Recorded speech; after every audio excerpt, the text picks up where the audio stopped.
Late nights, early mornings, every day I get it in. Focus on the grind, never break, never bend. I ain't never letting up, I'ma push it to the end. Whenever they count me out, hit them back with a win. The takeover, hey, take over, hey, the takeover, hey, take over, hey, the takeover. After the alarm clock hits the jackpot, cause X marks the spot. Everybody wanna be on top. If you got a plot, never stop. Cause the have-nots turn into the bragger-lots, grabbing Glocks, calling shots, purchasing empty lots to build pyramids where we live, and that's by the myriad. I was broke for a while, and that made me furious. Now I got the Joker smile, why he so serious? I only live by the decimals and periods. Cause when you take over, the chips is unlimited. For that beings, you might have to sacrifice a friend, but one of us was gonna have to fry in the end. The moment when loyalty and royalty blends, only the owner of the new Rolls Royce is the trend. So why even begin? You only get divinity or the dividends. I can give you everything, but I ain't got time to give because life is a Late biz. nights, early mornings, every day I get it in. Focus on the grind, never break, never bend. I ain't never letting up, I'ma push it to the end. Whenever they count me out, hit them back with a win. The takeover, hey, take over, hey, the takeover, hey, take over, hey, the takeover.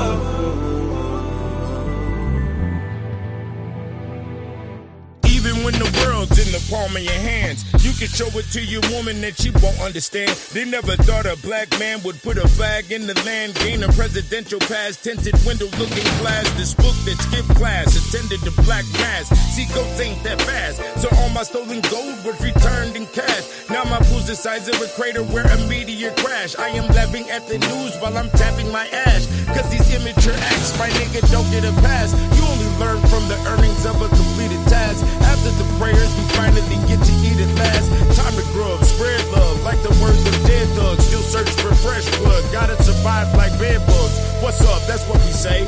I control my future while analyzing yesterday. It's the same old shit, take over and get paid. Only cause I'm here to stay, and we not for the play. Do it the Saga City way.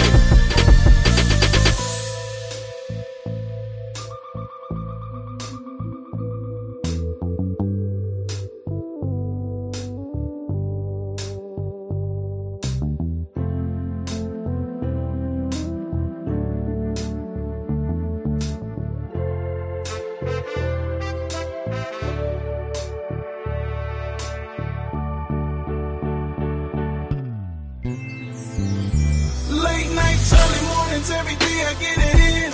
Focus on the grind, never break, never bend. I ain't never letting up, I'ma push it to the end. Whenever they count me out, hit them back with a win. The takeover, hey, take over, hey, the takeover, hey, take over, hey, the takeover.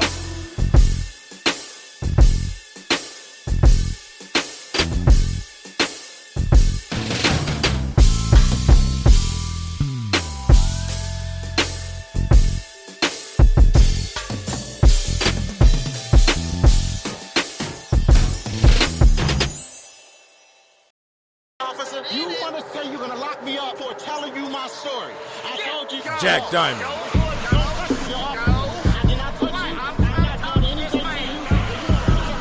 I remember when them lights start flashing, we threw our stash and we start dashing. But now I ask them in gentleman fashion, what's the issue? Hand them my license, they get excited, and they say it really is you.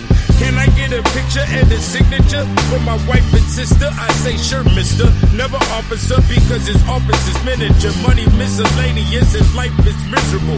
When you ain't got no job, it's career criminal. Where stacks is never minimal. This is the life that we chose. Heart grows gold, do time and go to the hole. Still shine wherever we go.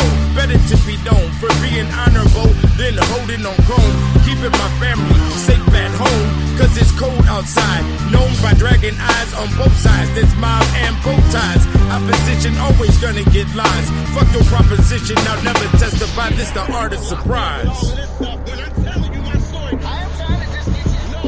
Jack Diamond. What's not right, officer? I've been shot. There's a lot going on. lot of underworld mechanics on God's green planet. Between cement and gaining a jacket, the dinosaurs are gigantic, the wild boards are attacking, the finest swords are attractive, trying to find a plate for a score to happen. Light feet don't give you enough weight for traction. I'm never clashing with the police, yeah, they know me. This is order, we organize respectfully, cause technically my PI is on 5G. Don't be fucking with nobody that you're trying to see. Get in, be swimming amongst officials. Blind them with your diamonds, have your eyes as sharp as crystals. Put your heart in your pistol, making decisions on dark issues. Believe more than the mark within you, and still got court dates to tend to. I lead by example for my nephew, cause these are blessed moves, and it's best to leave those fools alone. They'll be standing in line, collect, calling on a pay phone, begging for a loan. You put your hands on me. What is your name? I asked y'all a question. I am Jack Diamond. Revolution or prostitution? The con artist, a professional that's signing on the Constitution. We hear the problems and provide solutions. My authorities respected, my nigga. There is no confusion. When there's collateral damage, I collect restitution. Inspect the test designed for losing. Them swines be cruising. So my movement is zigzag to ditch that bitch ass rip rap, get cash and stay away from the blue flash that says screw that and stop right there. Mama yells Christ's sake until she got white hair. At night, fiends got bright stares. We all live and learn that life ain't fair. Every bad boy gets a death row chair. Puff cigars and blow O's in the air. And official just like Smokey the Bear. Never scared when the dough is right there. Me and the game's a tight pair. After the daydreams, here come the fucking nightmares.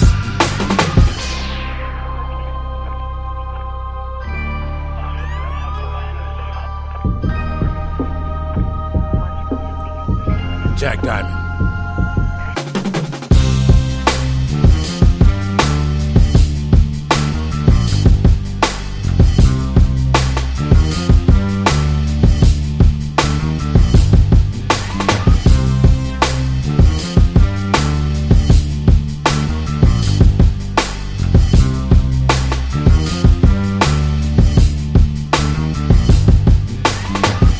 Yes, indeed. We are back in the house. I'm very excited about the interview today that we're going to do. Me and this brother been sort of like shadow boxing with it over the internet. You know, I look at him as the other side of the mirror is what I like to call it. And we both write books. He writes phenomenal work. And he cited me in his work.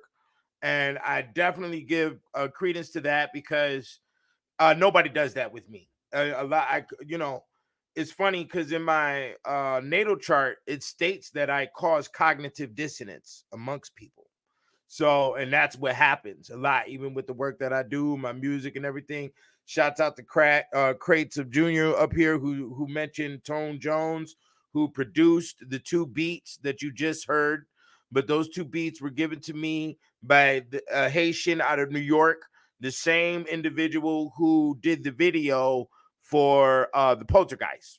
So it's a New York energy going on right now. I definitely give respect to all the homies in New York, and Adika Butler is one of those homies. So we finally got to yak it up a little bit before we cut on the camera. But, without further ado, I'm going to bring him in.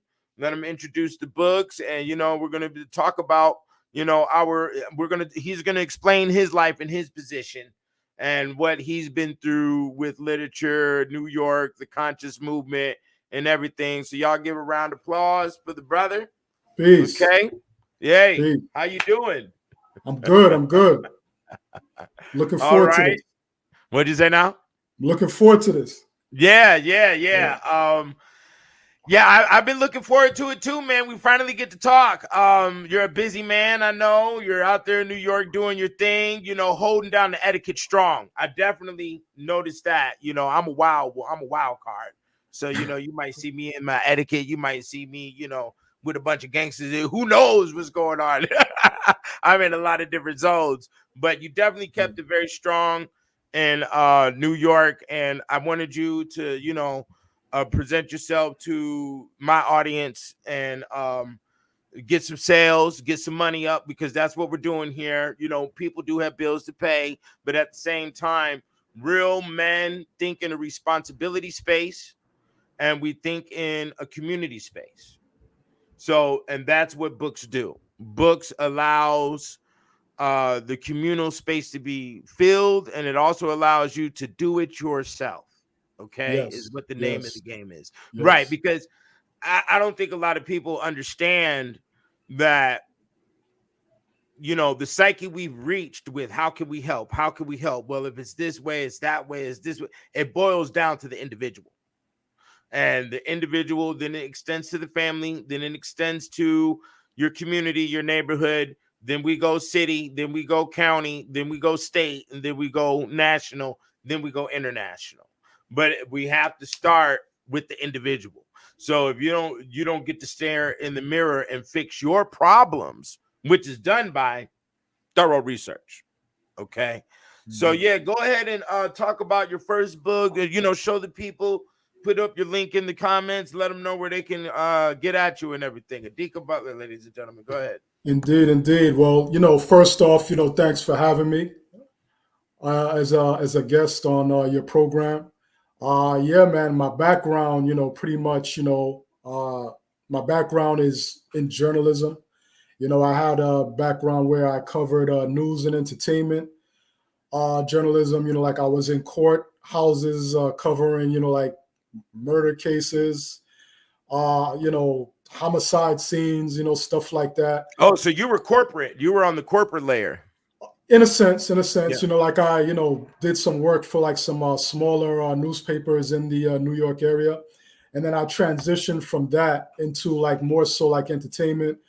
I did some freelance work for some hip hop magazines, not much, but I did work with like Scratch Magazine, which in my opinion is the greatest hip hop magazine of all time because it was focused on the art and the technology of hip hop.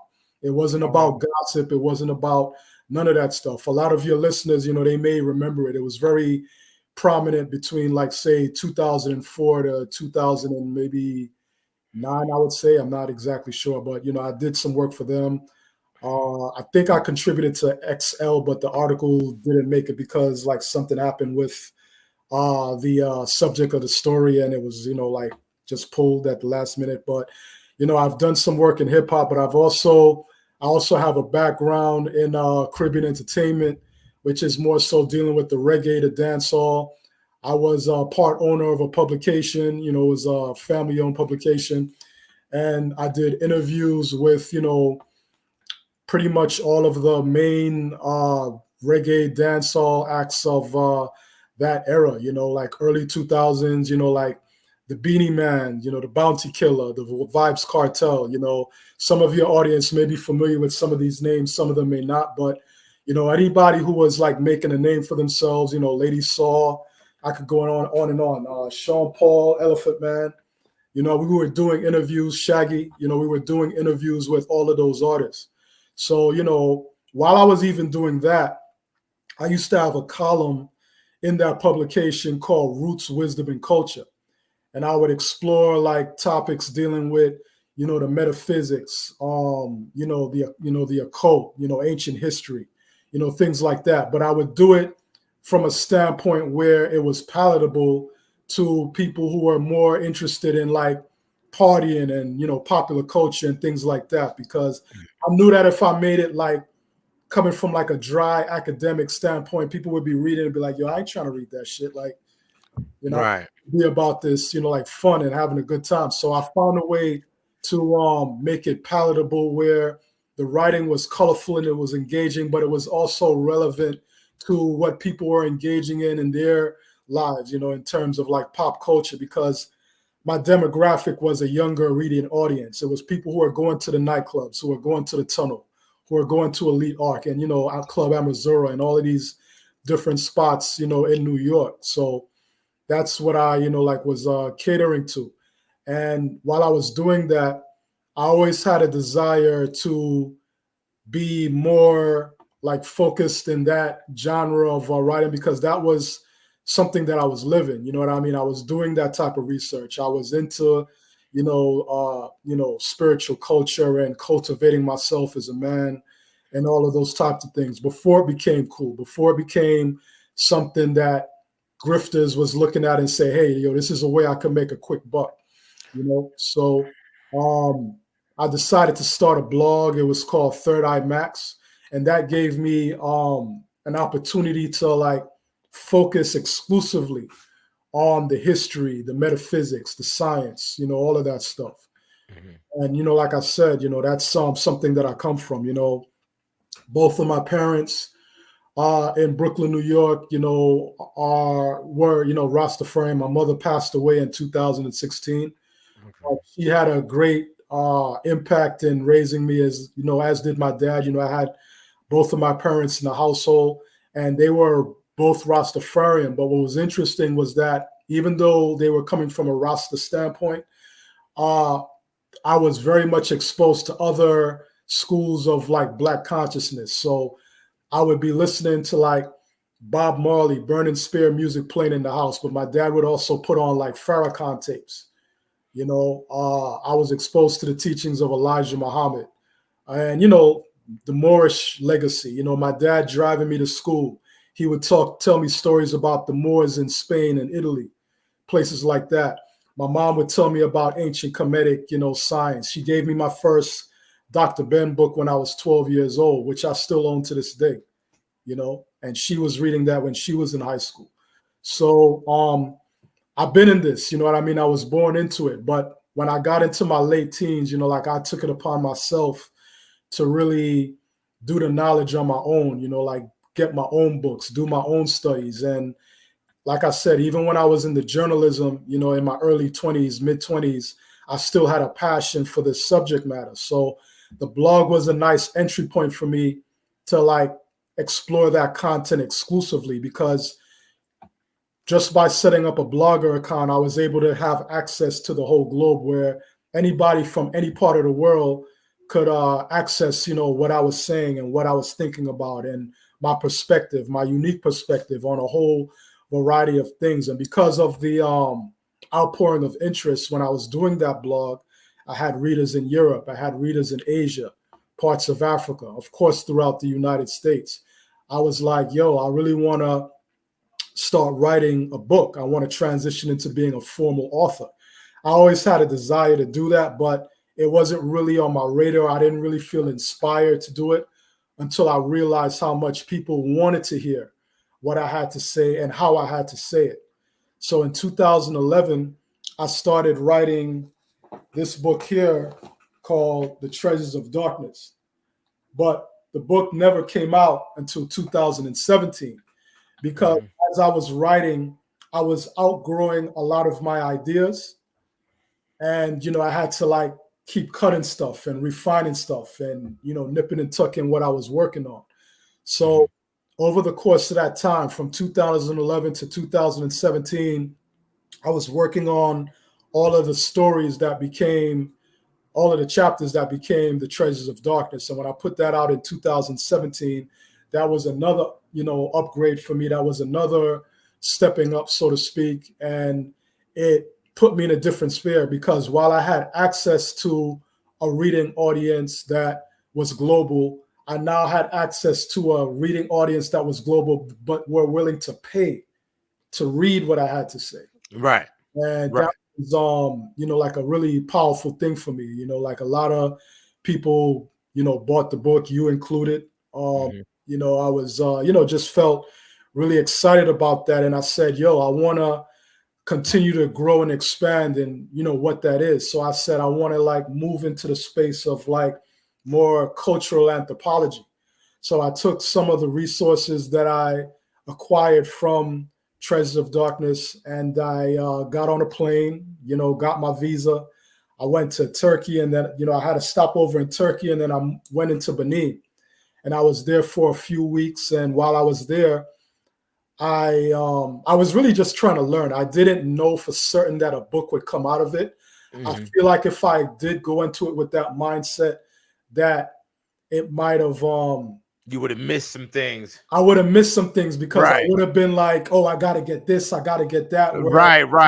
Exactly. I was just like, yo, let me just socialize, talk with people, and I'm going to be amongst the people. I was up in the hood. Right. I wasn't in no hotel resort where I was away from the people, where I took my little pictures to make people think that I was someplace, you know, grassroots, but I was really separated from, I was with the people, you know what I mean? Right. I did my Airbnb thing, and it was an amazing experience. And I was very fortunate that a book came out of that. I was able to speak with the Vodun priests. I was able to speak to people who are into some other things. Yeah, and it was just a great experience, and that resulted in this book right here, The Homie and Modern the Homie. Right. Let me say something. Let me say something real quick, Please interject. and show that treasure of darkness real quick again. Yeah. While he was writing the homie, I was writing the Real Nigga Etiquette Voodoo edition. Right, So right. I will say that this is the dark side, and I'm pretty sure his is the bright side. You know what I'm saying? So, yeah, because I go in pretty hard. I go in, you know, you see the Papa Legba. So, you know, I go in pretty hard on the book because Indeed. the energy of the Caribbean, which that is your ancestry. So correct. It's embedded in you. So y'all are calm with it. You know what I'm saying? Mm-hmm. Me, I'm a newcomer. You know, I'm just here to figure out why there is a hole in history and time. Okay. And with me figuring out that hole, I got to dig. And what I was digging up, boy, the Loas came up, my friend. Indeed, And the energy was ferocious. The energy was angry. And that's what got stuffed into the literature. So for those who have read it and, you know, may have sucked their teeth at some things I may have stated, please understand that it wasn't just me speaking. It was speaking through me. There was a lot of anger from a lot of the job, a lot of the tar, a lot of the molasses, a lot of the chains, a lot of the fire, a lot of the sugar cane. You know, yeah, you can see it showing up in my eyes right now as I'm talking about it, because that was what occurred. So that's why I say this was the dark side, but the homie may be the bright side, and both sides need to be documented, because when it comes to you being a historian or an author, we're looking for things. You know, we go in looking for things, and you're going to find what you look for, you know? Right. And that's a good point. Go ahead. No, I said that's a good point. You're going to find what you're looking for. Yeah. Right. You're going to find what you're looking for. I think my connection is messing up a little bit here. Hold on. Let me wait till it comes back in.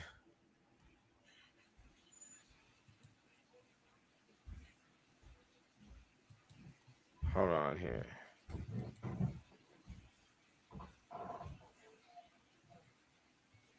Okay, there it is. Okay, you there? Yeah, I'm here. Okay. So yeah, and the reason why I had you hold up the book is I'm glad me and you both tapped into the frequency of advancing product when it comes to a book, and the book is the cover.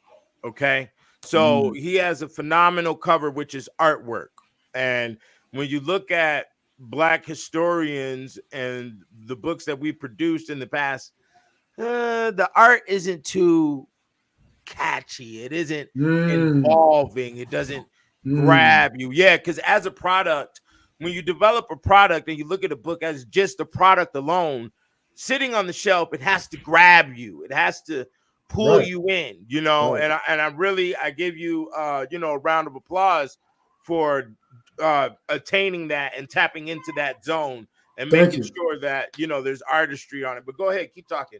No, I appreciate you like touching in on that, because, you know, like aesthetics plays a great part. I mean, anybody who's invested themselves in the study of magic, occultism, you know, whatever term you want to use, the esoterics, and that's whether it be from a Western tradition, you know, Western occultism, which is coming out of like old Europe, you know, the African aspect of things, you know, the Asian aspect of things. A big part of these sciences is the art of enchantment. And by enchantment, what I mean by that is seduction through visual beauty. And what I endeavor to do through my works is not just give people information, but give people art that stimulates the imagination. So, you know, like what you mentioned with the book cover is a part of that. Like, my intention is to manipulate the reader, but not to abuse the reader. And what I mean by that is you can have an impact on somebody where you transition them from one state of mind to another, but you're not doing it for the intent of hurting them or doing damage to their psyche. So enchantment is very much a part of my presentation, whether it be my video promos when I'm promoting, my books or any of my products, you know what I mean? I incorporate that.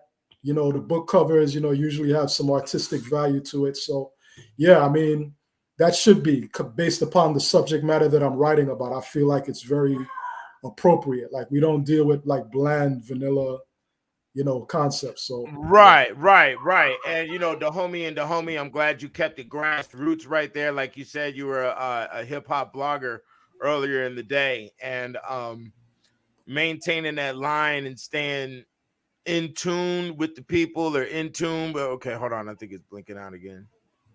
I don't know why my connection's weak right now. It's never weak on any other day. I guess it's too heavy weights up on the internet line right now. So.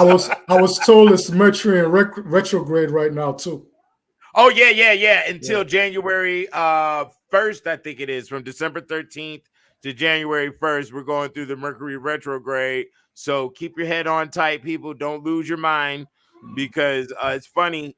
We've never heard our parents talking about no Mercury retrograde, and we got to deal with that. How many recessions we just went through, you know what I'm saying? Like we're going through a lot of nonsense. It's very rewarding though if people like spend the time before the retrograde really being present and aware of like what's going on within them and around them. So it's not necessarily a negative thing. It's just negative if people are not living their life very aware, acutely aware. Right. Or problems will pull up in your mind.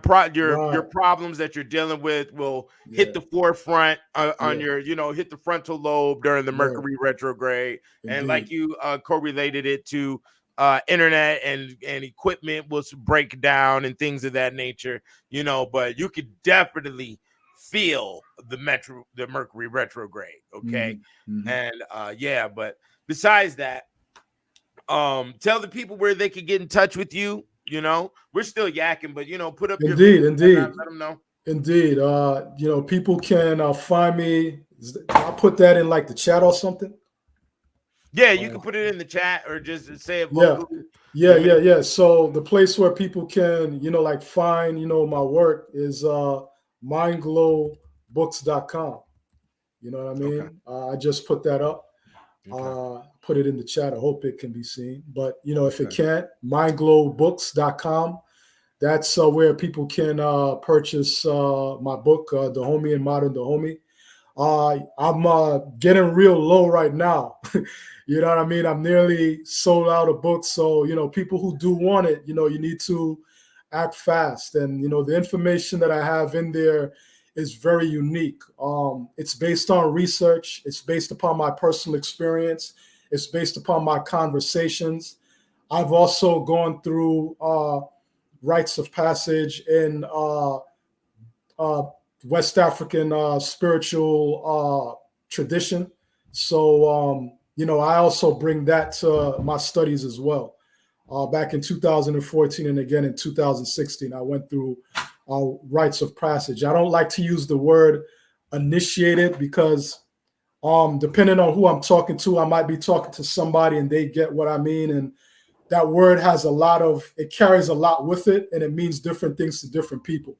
So I just say that, I've engaged in rites of passage, which gives me formal firsthand knowledge in certain aspects. It doesn't mean that I'm a master. It doesn't mean that I'm this adept where I look at somebody and I can make them disappear. It's not about all of that. It just means that I've gained access to specialized knowledge that is not common, but is been circulating through a culture for some time. And as for me, in terms of what I was exposed to, that's more so coming out of Ghana. And I plan to talk about that a little bit more in the near future.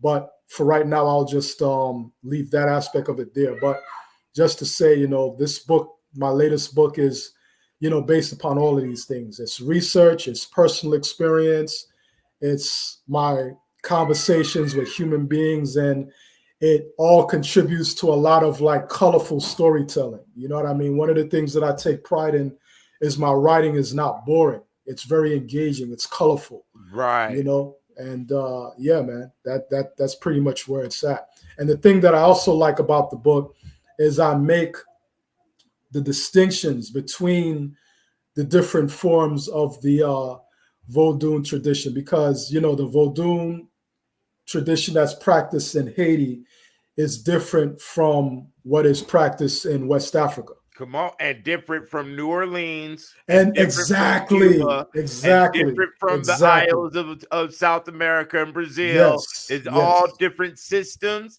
They yes. do have similarities in some aspects. They have overlap, but they're different. Right. They have overlapping, and some of them have the same laws and gods, and some of them differentiate in those areas. So it is a large spider web. It is a large cosmic connection type of thing, you know. Mhm. And I'm glad you brought that up. But keep going. I didn't mean to intervene. Yeah. I mean, just to get into that, you know, I would say as it relates to Vodun tradition, it has, you know, pretty much three centers. You know, you have Haiti, which, you know, a lot of people are familiar with. Haitian Vodun is pretty much an amalgamation of different spiritual traditions from West and Central Africa. So with Haiti, you're dealing with Dahomey, the spiritual knowledge that's coming out of the old Dahomey kingdom. Mm-hmm. And then you have knowledge coming from the Nago people, which, you know, people more recognize as the Yoruba, who practice, you know, Ifa and deal with the Orisha. Yeah. And then you also have the Congo. You know, a lot of people are not aware that a lot of Haitian Vodun, it actually comes out of the Congo.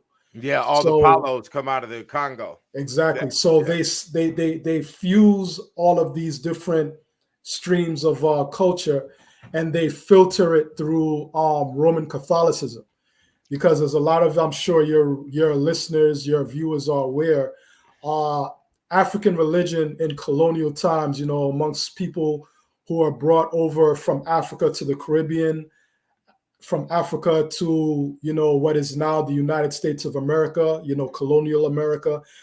These religions were punishable by death because they were very efficient and they were very effective. They were very much effective at as a tool of warfare, you know, in terms of right. Let me interject real quick. Yeah. Voodoo is the only magic system that has been proven to be quantum physic. Okay. That they've utilized as quantum physics. Now keep going. Yeah. And there's a very good book on that called Voodoo Quantum Leap. Oh, okay. By Reginald Crossley. To find this book now, you can still find it, but to get like a paperback edition, you may be paying like $200-300. And I must say, it's, to me, I'm a lover of books. I'm a lover of knowledge, information, science. To me, it's worth it. You know what I mean? It's a very, very good read. And it did influence my pursuit and how I went about my book. But my book is something totally different onto itself. But just getting back to the different distinctions, you know, so with Haiti, you know, you have this tradition that's filtered through Roman Catholicism. So the Haitian Vodun is very duplicitous. And what I mean by that is it presents itself as one thing, but it's another thing. And when I say duplicitous, usually when we hear that word, it usually comes with a negative connotation, but I don't mean it in a negative way when I say that in this context. It was constructed as a means of survival. So you had these African religions that were punishable by death, but the people wanted to preserve their culture, their traditions. So what they did was they substituted the imagery and the names of a lot of these deific forces with the imagery of a white Catholic saint or a white Jesus. So when the slave master saw these prisoners of war practicing their traditions, they looked at them and were like, oh, we're safe. You know, we've defeated them. They're conquered. they're practicing the religion that we gave them, which is Roman Catholicism. So they're worshiping their white Jesus. They're worshiping these white saints. Little do they know, though, that those figures were just a front for what they were really doing. Very similar to, real quick. It's very similar in concept. I just want to say this. It's very similar in concept to how a barbershop or a nail salon might be a front for some organized criminal activity. Right. America, Now, here's the thing. Yeah. They were able to do that because the Loas that were being used in the system of Voodoo, Obeah, and a couple of other systems were in sync with the saint representation. Right. Yes. They both represent, because what the audience, what the people may not understand about magic, what we're dealing with is principalities, right? Yes. So, like for instance, the sunflower holds a principality of yellow, and it also holds a principality of big. Okay, so those are two principalities that fit within that, within the sunflower because it's a big flower, right? Okay, those are two. So principalities are things that operate in every single culture. And we have representations for those things, you know. And when they started doing the merge and the slave masters were, you know, slaughtering the blacks and the blacks were going to war with them, there was a lot of war, there was a lot of revolution going on in the islands. That has to be noted, and a lot of it is Cuba, Jamaica, Haiti. Yes. Right. And they took their the Loas that had the same representation of specific principalities and matched them with saints that had the same representation of the principalities. They were both the same. So they were easy to merge. And that way the saint was living the Papa Legba, you know, or this saint was living, you know, Urzuli, you know, they had there was a matching system that worked with each other. And another reason in being because that was permitted to go through was they were dumping the prisoners from old Europe, specifically Poland and France, were being dumped onto the islands, and they were being merged in with the natives, and that's the Tainos, the Arawaks, the Igbos, the Yoruba, and all the different, you know, because it was what people don't understand about the Caribbean, bro, is that we're talking about a true melting pot before we can call America a melting pot. Yeah, like everything was going on down there. Like, you know, you had the original Indians that were living there. The West Africans were coming over there. You had France. You had Spain. I even got documents talking about there were some Indians from Hindu region going down there. Actually, my great grandmother is literally from India. See, but nobody would know that looking at me, because I just, you know, you look at me, you say West African, black. Oh yeah. That comes off. My great grandmother was, you know, literally from India, and you know that's not unique. That's very common in Jamaica, and particularly in Trinidad. You know, a lot of people from Trinidad and Guyana, they have a lot of ancestry, even if they're black. You know, they have ancestry from those regions, and then in Jamaica, you have the Chinese. I also have Chinese ancestry as well. So like you said, so do I.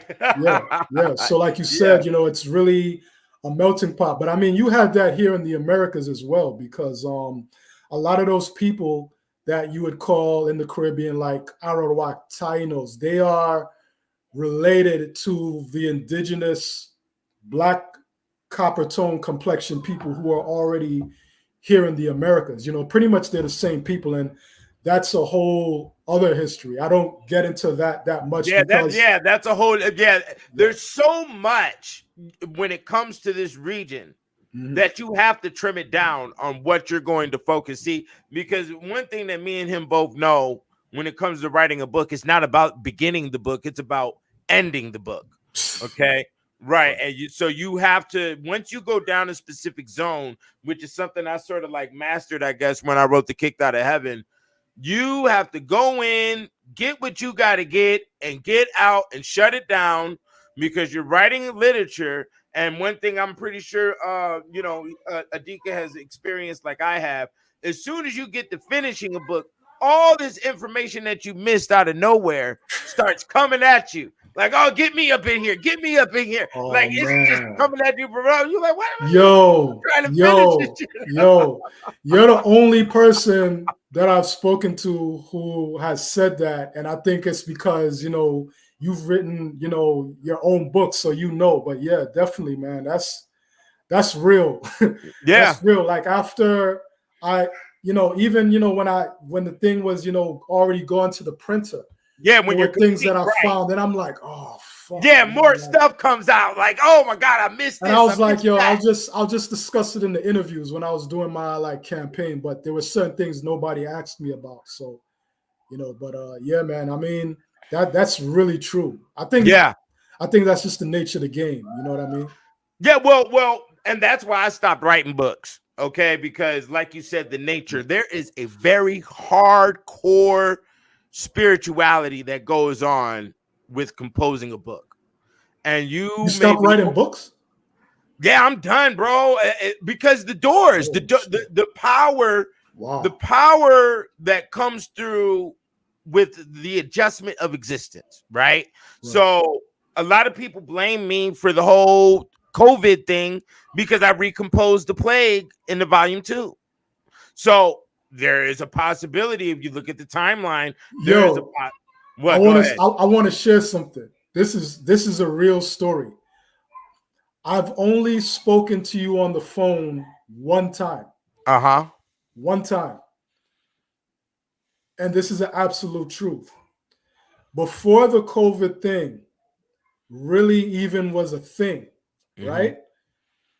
I spoke to you near the end of 2019. Okay. Right? And you were saying to me, New York, be careful. New York, there's going to be things going on in New York real soon. And like, that's not the place to be. I remember you saying that. And this was before COVID. This might have even been around the time when you had the whole craze about the Popeyes chicken. And people were going crazy around the country. Oh, yeah. People were going crazy, yeah. Yeah. And then a few months after, it might have even been like 4 or 5 months after that conversation, all New York was locked down. You know what I mean? And they were showing the news with the people with the body bags. I don't. It's bro. Writing the medieval is a zone, and I recomposed a lot of things because things were scattered everywhere. It was sort of like taking Thoth's body and putting it back together type of thing. And information was scattered everywhere. I went in just trying to figure out what culture are we living under. Like what is the true dynamic. I can't. I'm not fulfilled with you telling me you're just a pilgrim. Okay. And now we're eating Thanksgiving dinner, because before this literature was composed, that's what we accepted was that, okay, you're a pilgrim, you rode the Mayflower. Okay. And then you had Thanksgiving, and then voila, America occurred, no. So I went going down that route and just writing the books that I've written and the things that I've discovered about existence and how things have altered on the planet. I didn't write these books to intentionally alter anybody's life. I didn't write these books to, make people sick to their stomach or pass away. Like, I've watched a couple of white people buy these books and then they died within a couple of months after getting the books, bro. Wow. Right. So I mean, let me ask you a question out of my curiosity. Like, I know you have readers from all different walks of life, as do I. Like, from your interactions, like how did your white readers respond to the Kicked Out of Heaven series? Let's talk about the title first, because I didn't even know that. I wrote The Black Man's Bible, Real Nigga Etiquette, and my titles, people started noticing, like, yo, your titles are all like religious centered.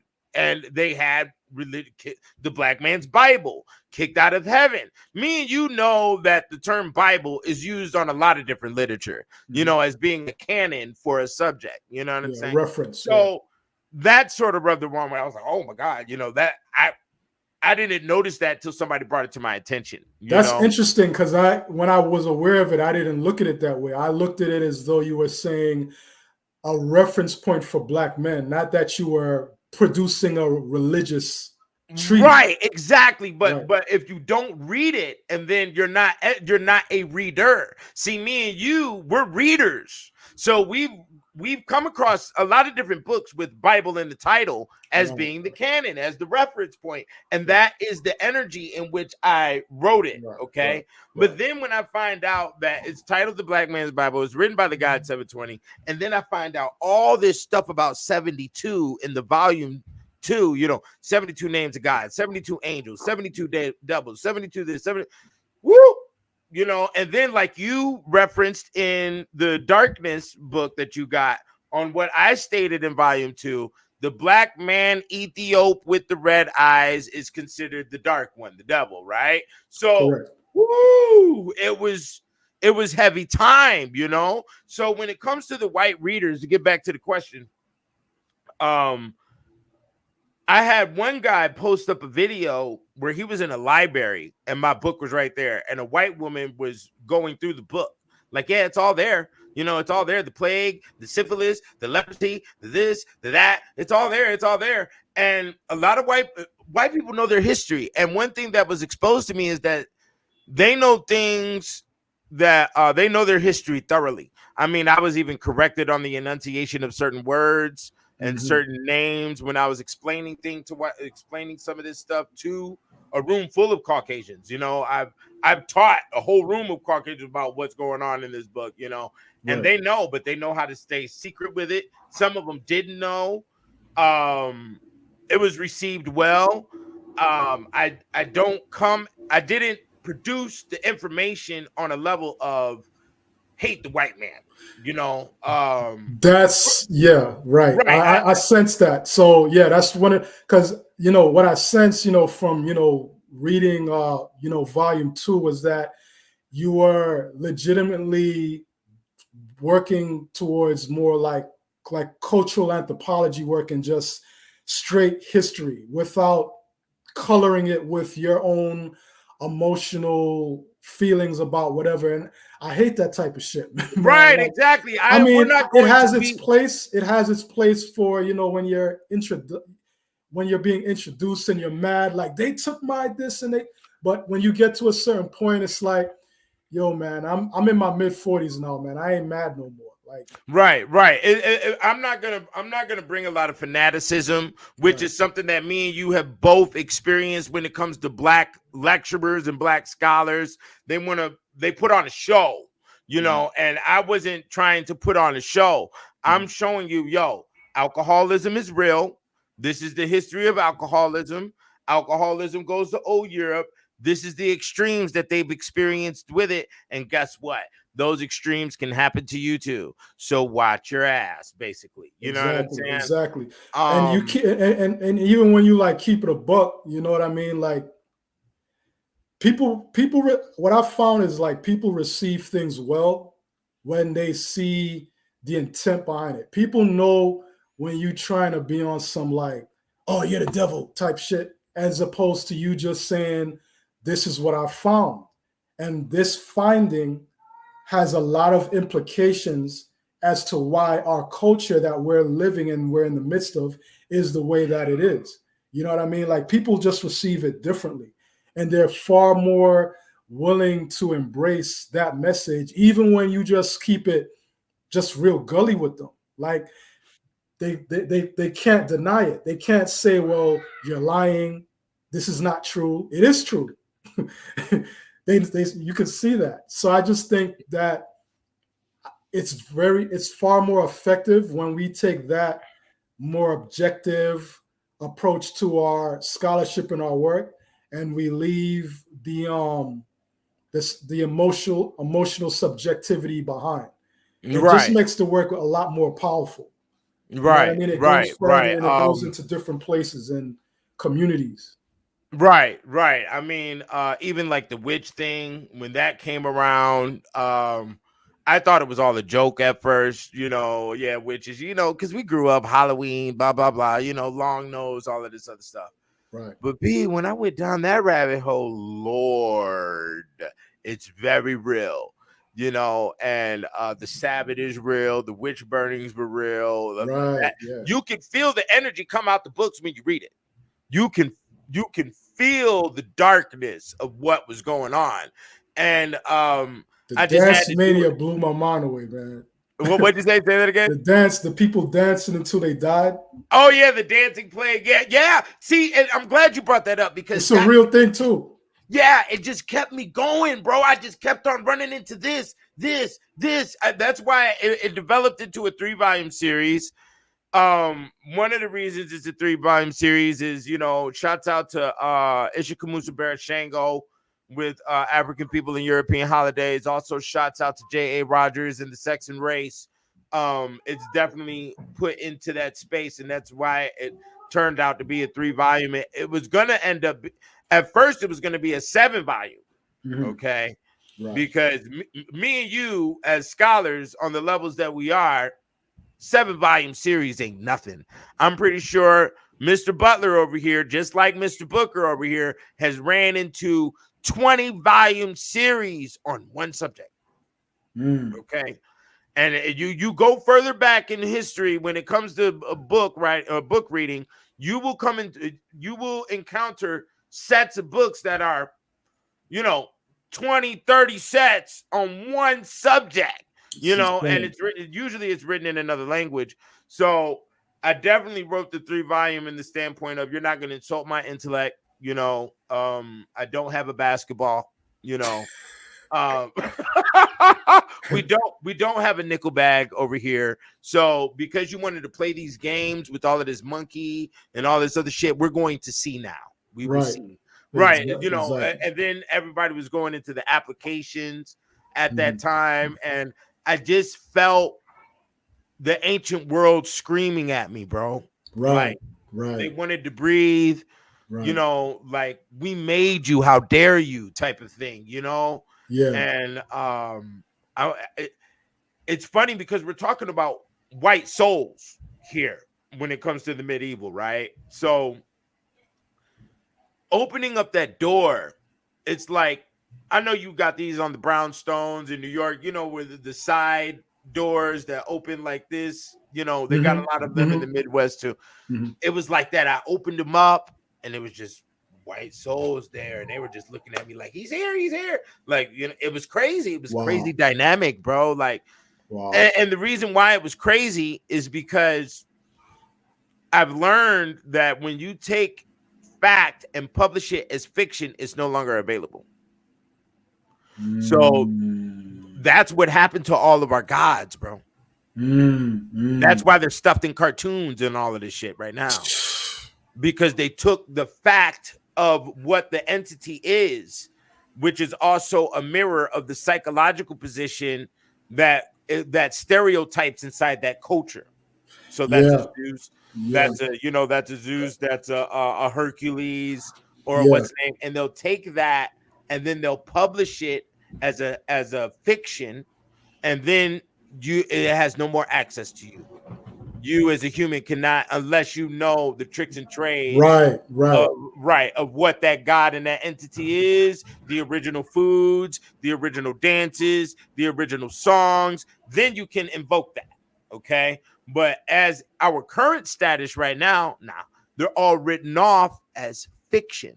So the trolls, the leprechauns, all of these things that we know as little cartoons are really humongous entities stuffed inside of them, right? So I discovered that whole zone and I unplugged it.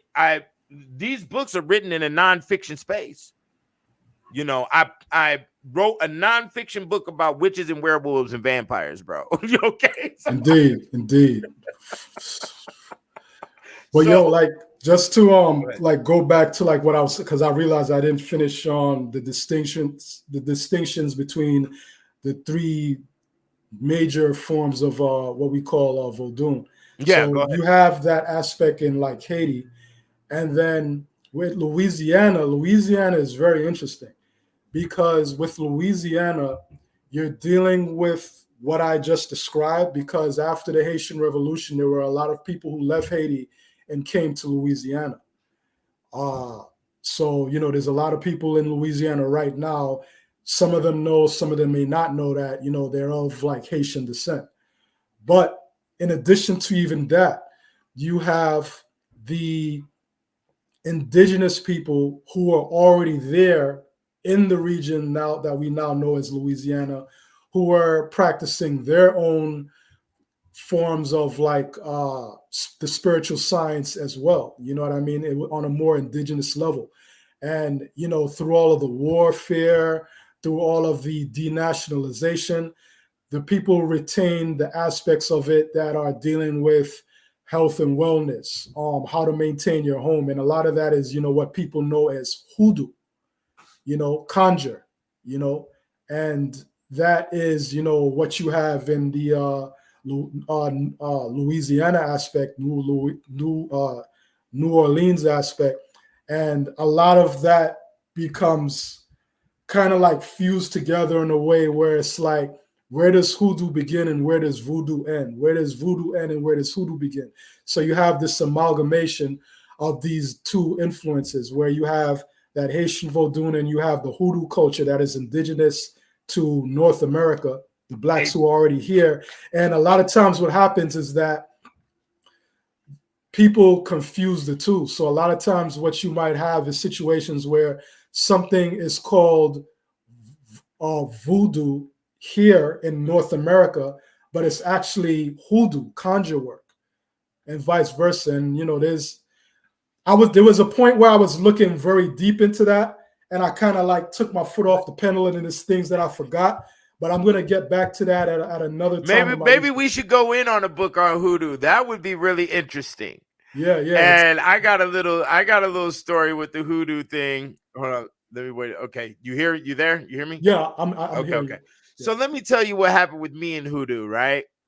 I was talking to there was this white girl hanging around me on Facebook while I was writing The Kicked Out of Heaven.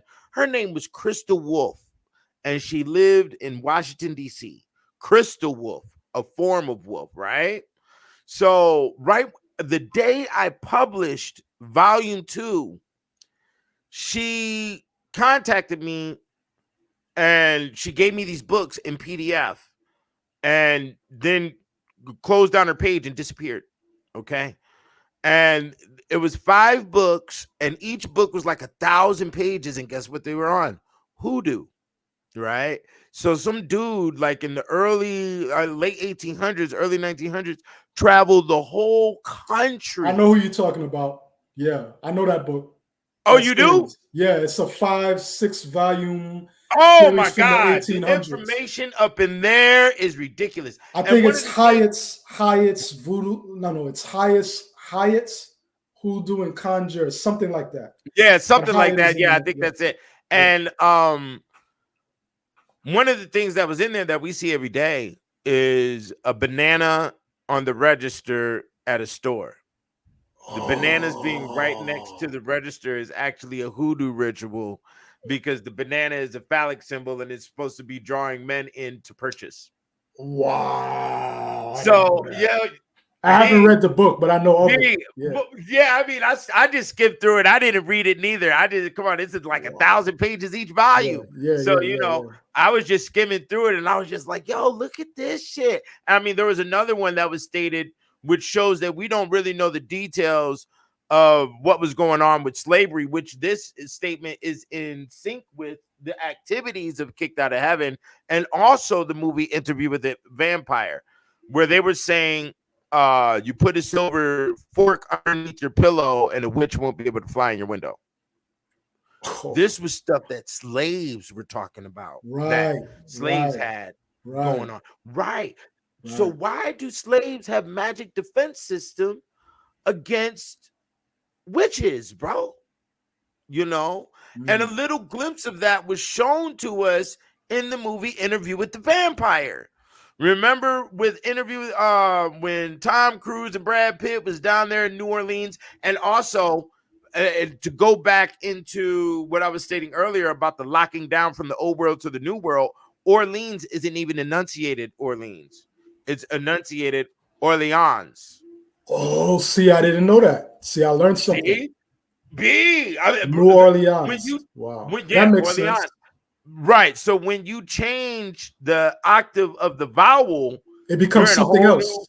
Right. You're in a whole new game, you know, and Louisiana is actually named after King Louis XIV, you know, because he's the one that expanded the banking system across Europe. You know what I'm saying? That I know. And sort of unified it a little bit because of that. But yeah, man. So I mean, you have all of these different elements. I mean, we already said this, and you already pointed out, like, the history of North America is so fascinating because I feel like it's been the region that has been subject to the most historical lies. You know, to be honest with you, I'm still piecing a lot of things together. And it's for that reason, like, I don't really get too much into detail in terms of like what was going on in, you know, colonial times, because I found out that a lot of things I even thought I knew, even back in my teens and 20s, even going back to high school, junior high, social studies, not history, social studies, which lets you know even through that terminology that it's BS propaganda. It isn't actual history. But a lot of it was lies, man. And we're just now, a lot of us are just beginning to piece together what really happened, you know? Right. Lies affect me the same way. You know, I do not like lies. That's why I wrote this information. As you were raised with Elijah Muhammad and the NOY situation, I didn't really encounter them until I started YouTubing. So, I didn't know anything about the NOI world. So, but you know, being in consciousness, I was in consciousness in Atlanta trying to figure stuff out. And, you know, some cats would drop a couple of things on you. Oh, you know, the white man, 20,000 year cycle. I'm like, yo, when I actually heard like how the information was being brought when it comes to the white man, caveman, this and that, you call him a caveman, but you can't tell me what epoch or age you're talking about. When you say caveman, is it Neolithic? Is it Paleolithic? Is it Jurassic? Are we talking about Mesoamerica? What are we doing here? You know what I'm saying? And then when you do that, niggas look at you crazy, like, bro. Yeah, like, even one of the funny things, I laugh when I hear people say, well, we was all over the planet because of Pangea, not knowing that when Pangea, the supercontinent, existed, there were no flesh and blood human beings walking the planet. So, you know, it's too vague, and it's very vague.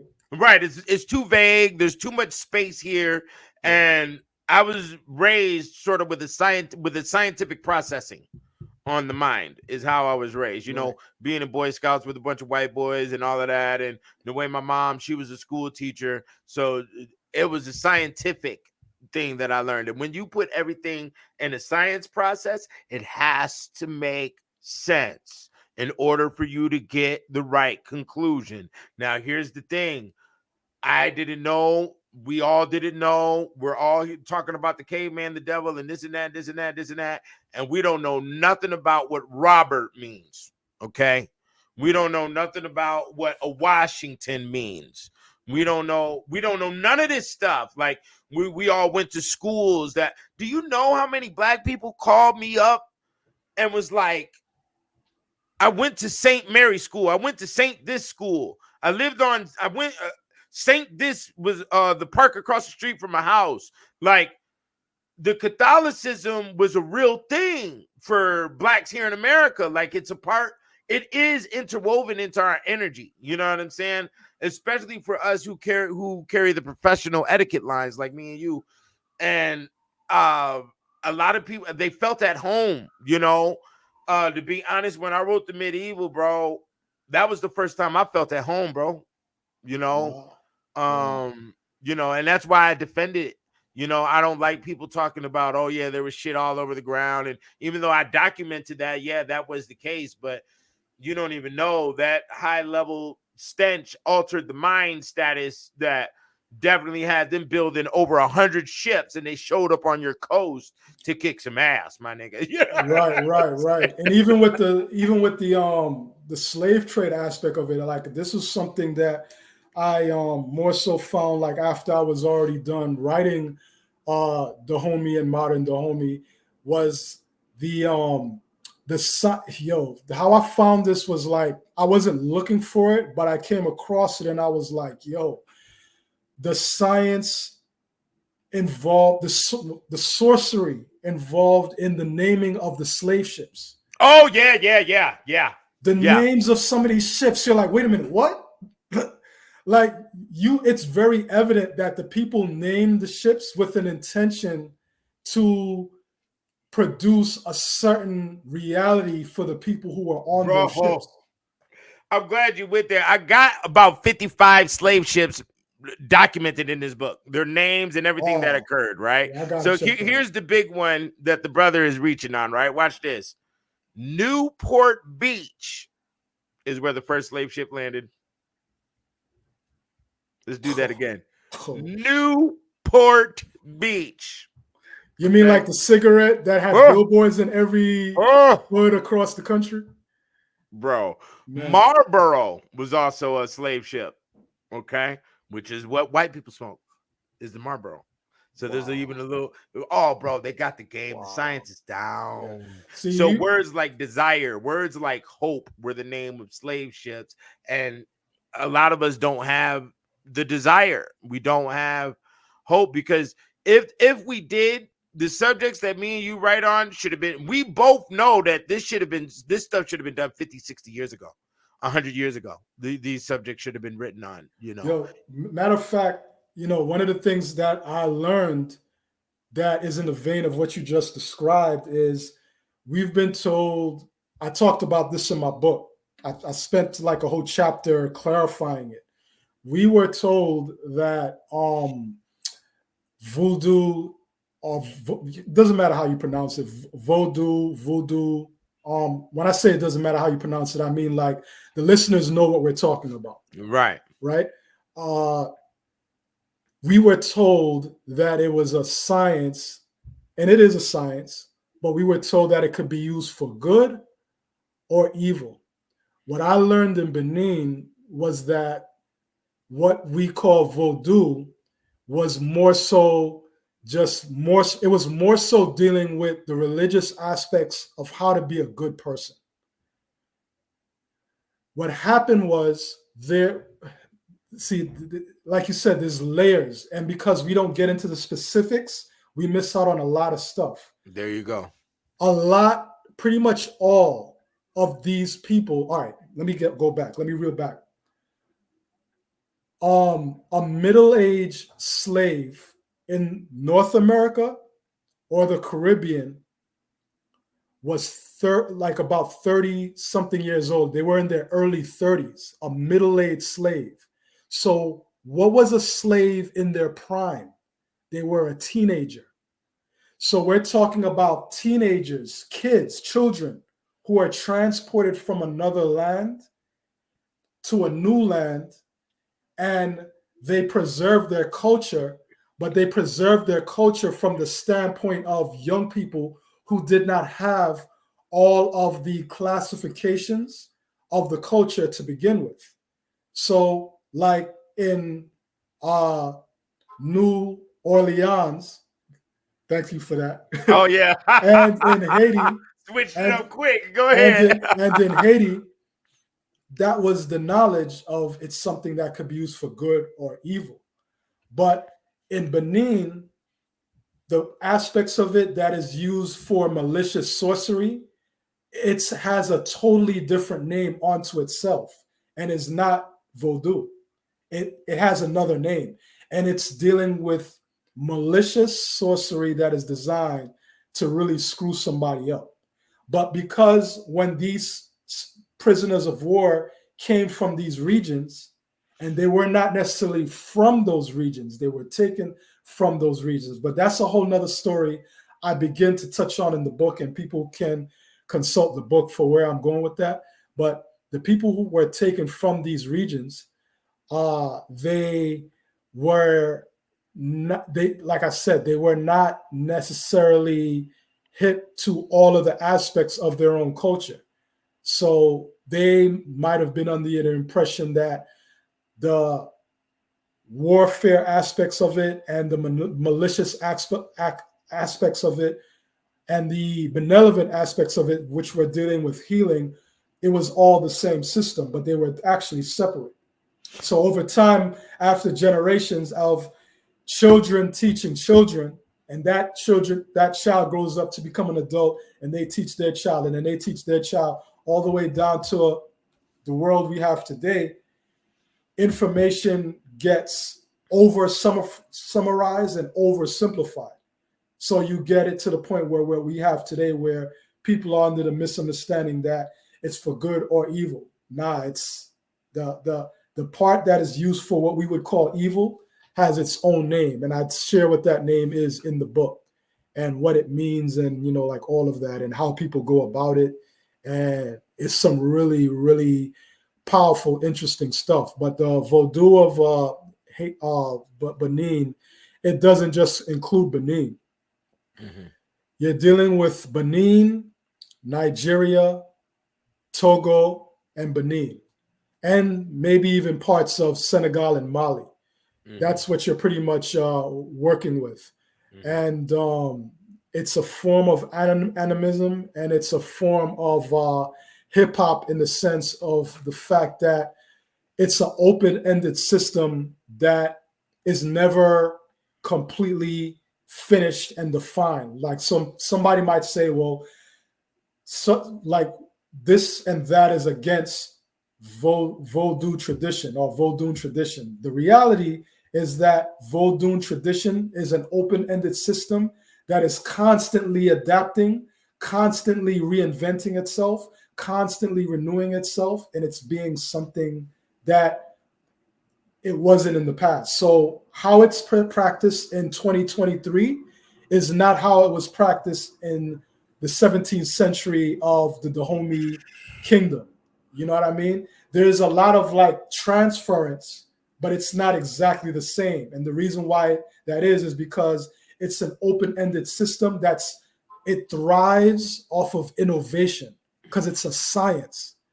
So it's constantly redefining itself. Just like rap music from 1985 sounds different from rap music that's made in 2022 or 1997. Same thing with the spiritual tradition, and it has a whole lot of like different influences. Right. And when it comes that cross cultures too. Right. And when it comes to sorcery, because like he was explaining, for those who don't have a spider web type mind, they're not going to really be able to pick up. Okay. And you got to be through some experiences, and these experiences come by nature. They don't come by an intensive thing from a shaman. They come through natural rites, like observation. Right. For instance, with the medieval, I was plagued with fleas, me personally. I got plagued with fleas in my own home. I took acid, LSD, which is ergot, So I already lived medieval experiences before I wrote the book. You see what I'm saying? Wow. And I correlate that to the term sorcery, which sorcery is a system of finding answers. And that's why he was trying to explain the balance of the good and the bad. And there's really no good and bad in answers. Right. The answer is the answer that has to be applied to get what you want in your conclusion. You see what I'm saying? It's very clinical. Yes. Right. So what happens here is that sometimes you could go to the shaman, and the shaman can get the answer, and they'll sometimes rip out the guts of a cow. They'll read the intestine line, which is a form of manti. I forgot what type of manti it is, but that's a form of manti. Just like reading the lines on your hand is another form of manti. You know what I'm saying? And if the shaman can't get the answer, then he'll go supernatural. And then the supernatural is invoking a specific entity which represents a principle, okay, that can tell you, oh, this couple should get married. They'll be married, but the king will end up marrying her and he'll die in war. And they'll say it very vague, so you won't understand the direct style it'll occur in. Because what happens with magic is that when you get too much detail in a situation, that detail is actually a setup, because you'll try to stop it from occurring, and your whole intention of stopping it made it occur. You see, is how it works. You see what I'm saying?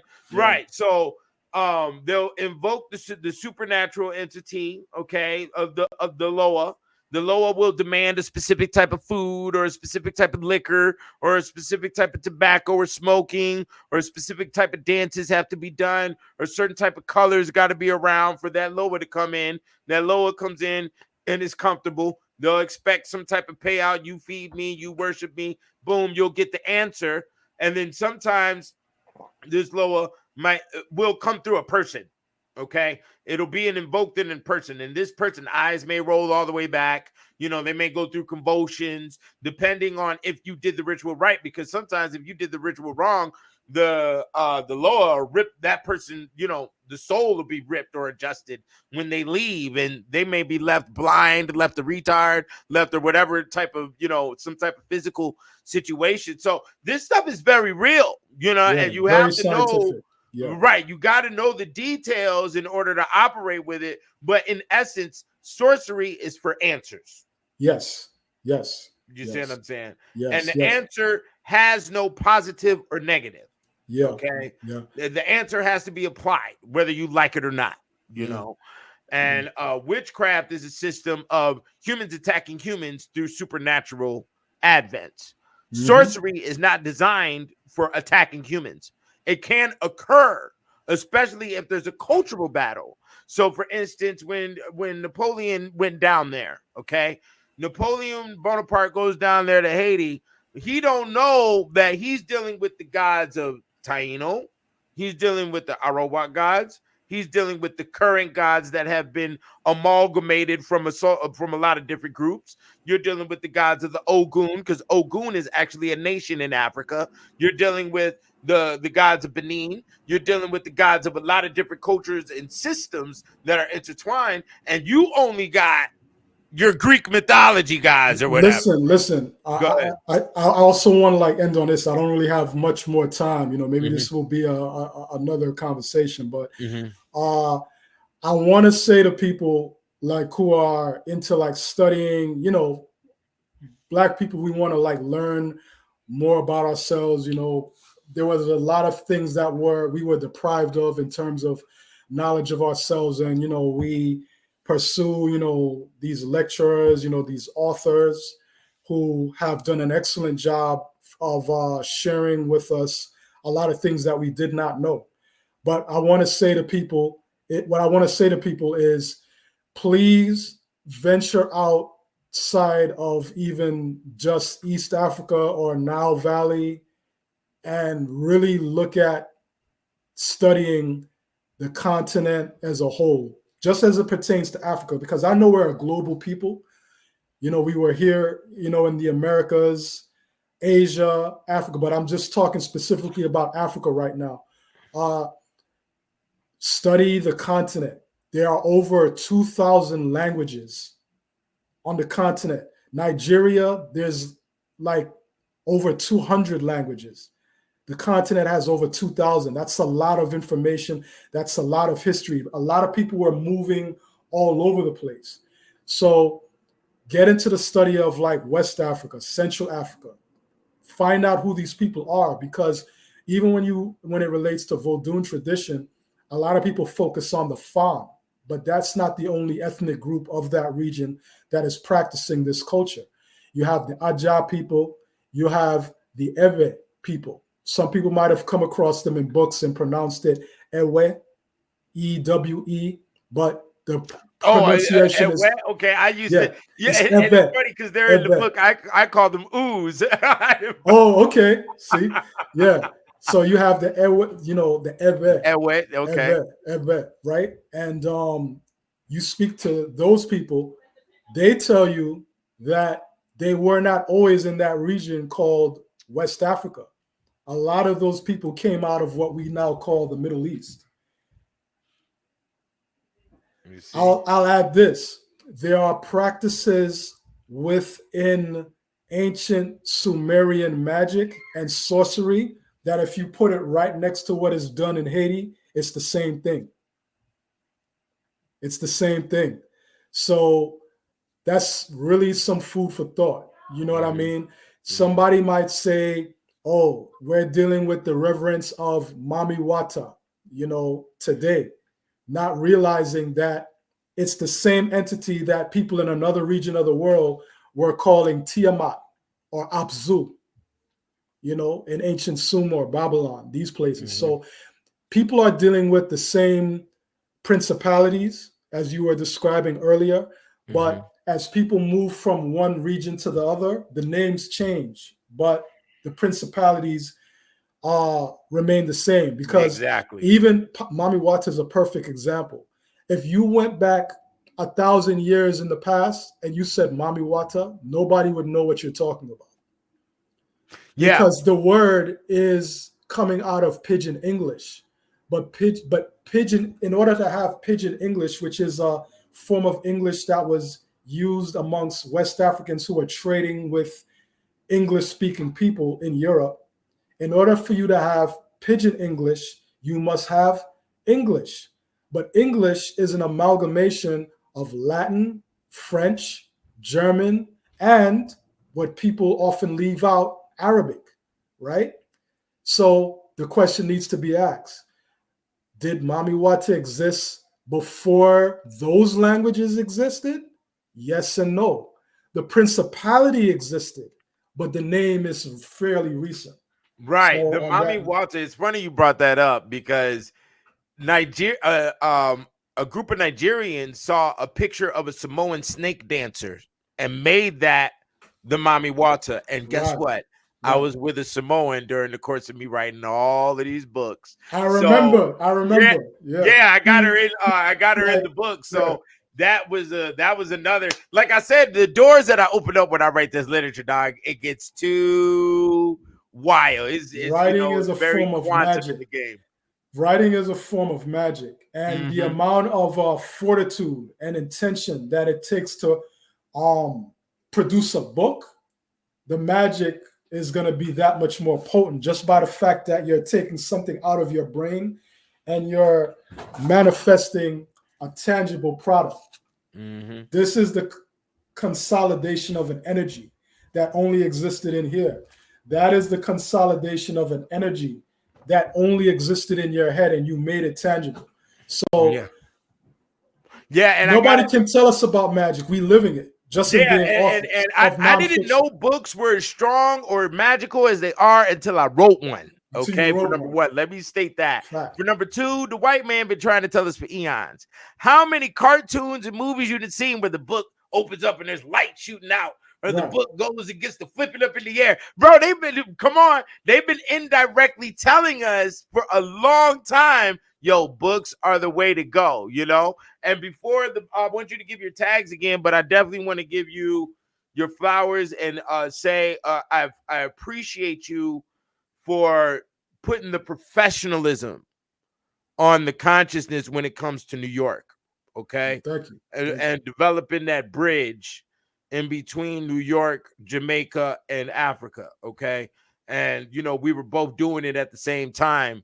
And I really think that's phenomenal, personally, because I didn't know him, he didn't know me, and we both were on some ethereal frequency that was in the air of a responsibility that needed to be carried out. And once again, I'm going to say it, I'm glad you did it in the professional light. I'm glad you stayed in the shadows when it came to the conscious movement. And, we're both humble. We don't come with this information and sticking our chest out saying I am the go-to guy on this subject or that subject. If you notice us both now, we're just wearing glasses. There's no funny hat we need to wear. We don't need to put on no funny robe for the people. It's either you like real information and you want to know it, or you don't. Indeed. Okay? This is not a show. This is not a game we're playing here. Go ahead. Indeed. No, I appreciate that, man. And everything you said is true. You know what I mean? Like, I was really just trying to, as the 5%ers say, make knowledge born to save self. You know what I mean? And in the process of me liking the person that I was becoming and developing into, I said, I'm going to share what I've learned with others, and they can do what they will with it, and it's been a great experience. It's been a very rewarding experience. It's been a very painful experience. It's been everything, and I wouldn't change a thing. So the journey continues, and thank you for having me. Anybody who want to reach out to me, I'm also on Instagram. You can reach me at Adika Butler. That's ADIKABUTLER. Just as you see it on the screen right now, I'm on Instagram. I also have a Substack subscription page where people can keep up with my articles, blogs, what have you. That's doing very well, and I'm looking forward to seeing how much that grows. You can find me. My page is The Indivisible College, like something that can't be divided. The Indivisible College, and I'm right there on Substack. Also, you can find my book, The Homie in Modern Dahomey, A Black American's Travels Through the Land of Odun. That is at www.mindglowbooks.com. Thank you very much. All right. So man, I appreciate it. I'm glad I finally got this. You've been a ghost over me. You've been the low over here, nigga. Yeah. So, this is something that I've been wanting to do with the brother for a long time. So I'm glad I finally got it out the way. I'm glad that we finally did it. Let the people know the guys 720, Keenan Booker and Adika Butler, we stand next to each other. We do this, we do this book game. You go get the literature, get them from him. You know where to get the kickedoutaheaven.com, blackmansbible.com, all of that over here, the woman's alchemy.com. And maybe we have some more interviews, or maybe we'll collab on something in the future. Look out for it. I'm glad we got this done today, Indeed. So Likewise, man. All right. I'm going to play 2 songs, then you can go ahead and crash out if you want to. And then, I'm going to play 2 songs and we out of here.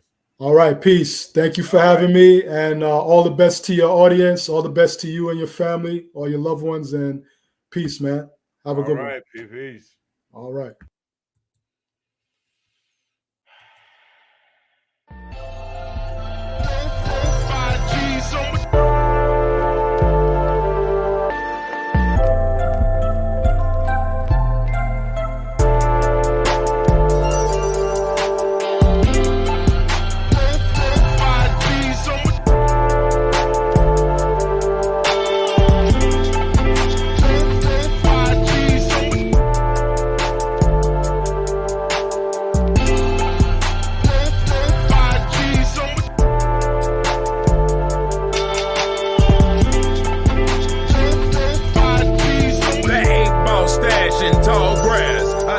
Small flash, haul ass, cause the 12 move fast. Hope the Chevy don't crash. We keep a Bible on the dash and a rifle on the lap for that extra yip yap. You cannot pick through these naps. You cannot mob on these streets. You will get touched with Southern heat. We like our women country sweet. Peanut butter thick from the head to the feet. Candy paint, make them faint. Sit on these leather seats. Irk and jerk for her twerk while I season this meat, nigga. When she turned the lights off, all she see is gold teeth. She say something deep, because she know I'm gon' be. I put that Al Green on repeat and she gon' leak. It's all good in your hood, I hope that's understood, nigga. Glenwood the boulder crest, backwood and roll the best. Golden zest, that'll make you hold your chest, leave your home of stress.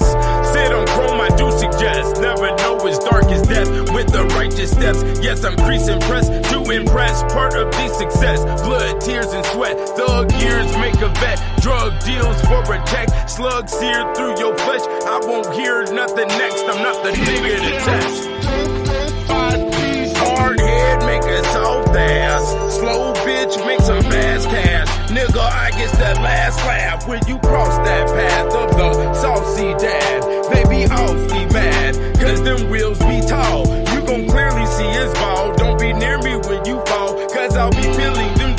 off your wife to some Brian McKnight. As I watch them ham hawks pour some scotch on my ice. Smile, bitch, we are living the good life. That's right.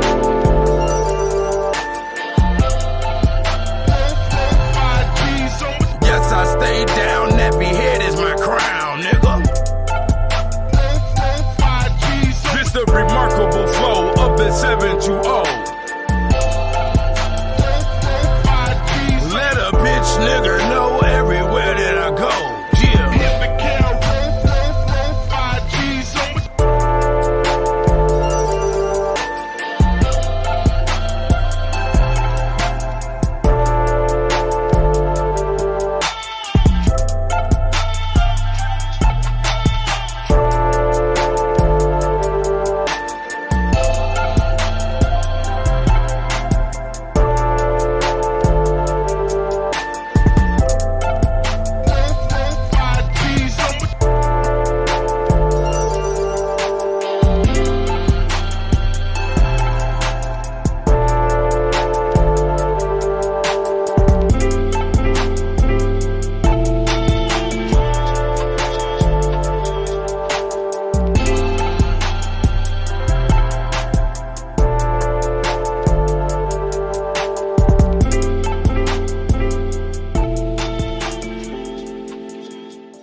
The Coptic.